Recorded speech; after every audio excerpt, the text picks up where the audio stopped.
എത്ര വലിയ താരങ്ങളും സ്വന്തം കുടുംബത്തിന്റെയും കുഞ്ഞുങ്ങളുടെയും കാര്യത്തിൽ വളരെയേറെ സെൻസിറ്റീവാണ്. നടൻ മോഹൻലാലിന്റെ കാര്യവും മറിച്ചല്ല.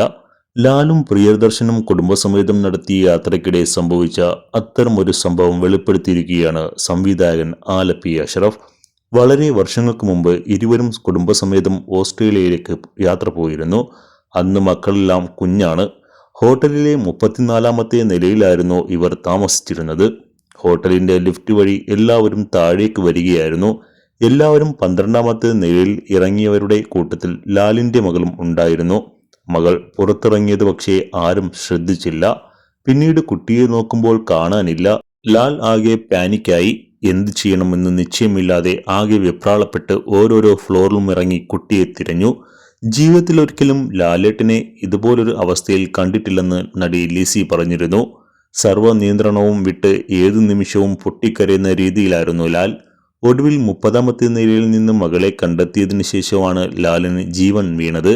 കുട്ടി ലിഫ്റ്റിൽ നിന്ന് പുറത്തിറങ്ങിയ അതേസമയം തന്നെ എതിർവശത്തുണ്ടായിരുന്ന മറ്റൊരു ലിഫ്റ്റ് തുറന്നു കിടക്കുകയായിരുന്നു. ഇത് കണ്ട് കുട്ടി അതിലേക്ക് കയറി 30ാമത്തെ നിലയിൽ ഇറങ്ങുകയായിരുന്നു. താരങ്ങളായാലും അവരും സാധാരണ മനുഷ്യർ തന്നെയാണ്. സൗഹൃദങ്ങളും സന്തോഷങ്ങളും കുടുംബങ്ങൾ തമ്മിലുള്ള ഒന്നിച്ചുള്ള യാത്രകളുമൊക്കെ അവർക്കും പ്രിയപ്പെട്ടതാണ്. അത്തരത്തിൽ മോഹൻലാലും പ്രിയദർശനും കുടുംബസമേതം നടത്തിയ ഒരിക്കലും മറക്കാത്ത യാത്രയായിരുന്നു അത്.